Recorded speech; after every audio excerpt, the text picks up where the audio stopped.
পশ্চিম আফ্রিকার উপকূলের ছোট দ্বীপরাষ্ট্র কেপ ভার্দেতে রচিত হল ইতিহাস। দেশটি তাদের ইতিহাসে প্রথমবারের মতো যোগ্যতা অর্জন করল ফিফা ফুটবল বিশ্বকাপে। অবাক করার মতো তথ্য হল দেশটির জনসংখ্যা মাত্র 5 লাখের মতো। Gold's Gym across 30+ countries with over 700+ locations worldwide. Train anywhere, belong everywhere. দ্বিতীয় সর্বনিম্ন জনসংখ্যার দেশ হিসেবে 2026 সালের ফিফা বিশ্বকাপে খেলবে ছোট ছোট দ্বীপ নিয়ে গঠিত এই দেশটি। শুক্রবার রাতে প্রাইয়ার ঘরের মাঠে অনুষ্ঠিত ক্যাফ কোয়ালিফায়ার্সের শেষ গ্রুপ ম্যাচে তারা এসওয়াতিনিকে 3-0 গোলে উড়িয়ে দিয়ে এই ঐতিহাসিক সাফল্য নিশ্চিত করে।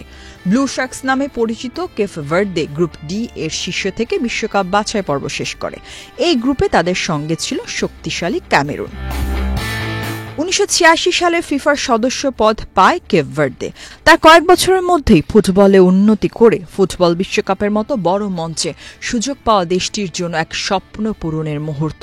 গত 9 সেপ্টেম্বর ক্যামেরুনকে 1-0 গোলে হারিয়ে বিশ্বকাপে ওঠার আশা জাগিয়েছিল কেপ ভার্দে। তখনও তাদের হাতে ছিল আরও 2টি ম্যাচ, লিবিয়া ও এসওয়াতিনির বিপক্ষে। এরপর গত 8 অক্টোবর লিবিয়ার বিপক্ষে রোমাঞ্চকর এক ম্যাচে 3-3 গোলে ড্র করে ব্লু শার্কসরা। ফলে 13 অক্টোবরে এসওয়াতিনি ম্যাচটি হয়ে ওঠে ডু অর ডাই এর লড়াই। সেই ম্যাচ জিতে বিশ্বকাপ নিশ্চিত করে তারা। ছোট্ট এই দ্বীপরাষ্ট্রের ফুটবলের কাঠামো খুব একটা উন্নত নয় অন্যান্য দেশগুলোর মতো, কিন্তু সেই ধরনের পরিকাঠামো থাকা সত্ত্বেও কেপ ভার্দে প্রমাণ করে দিল তাদের দৃঢ়তা ও প্রতিভা। 10 ম্যাচে 7টি জয়ে 23 পয়েন্ট নিয়ে তারা গ্রুপ শীর্ষে থেকে শেষ করেছে। ক্যামেরুন শেষ করেছে 19 পয়েন্টের দ্বিতীয় স্থান। এই সাফল্যের মধ্য দিয়ে আফ্রিকা থেকে আলজেরিয়া, মিশর, ঘানা, মরক্কো ও তিউনিশিয়ার সঙ্গে যুক্ত হল কেপ ভার্দে। আগামী বছর যুক্তরাষ্ট্রে অনুষ্ঠিত হতে চলা ফিফা বিশ্বকাপে অংশ নেবে তারা। নতুন মুখ হিসেবে কেপ ভার্দের সঙ্গে বিশ্বকাপে দেখা যাবে জর্ডান ও উজবেকিস্তানকেও।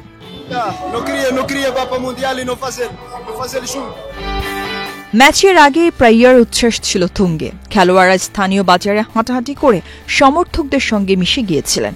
সরকার ঘোষণা করেছিল জাতীয় ছুটি, যাতে সবাই এই ঐতিহাসিক মুহূর্তের সাক্ষী হতে পারে। জয়ের পর সমুদ্র পাড়ে এই ছোট্ট দেশ জুড়ে এখন একটাই ধ্বনি, ভিভা কেপ ভার্দে, যার অর্থ কেপ ভার্দে আসছে। কেপ ভার্দে আটলান্টিক মহাসাগরের 10টি দ্বীপের একটি দ্বীপপুঞ্জ।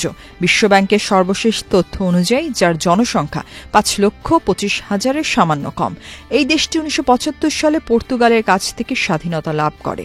আইসল্যান্ড, যারা 2018 সালে রাশিয়া বিশ্বকাপে খেলেছিল, জনসংখ্যার দিক থেকে কেবল তারাই কেপ ভার্দের চেয়ে ছোট দেশ হিসেবে বৈশ্বিক এই প্রতিযোগিতার জন্য যোগ্যতা অর্জন করেছিল।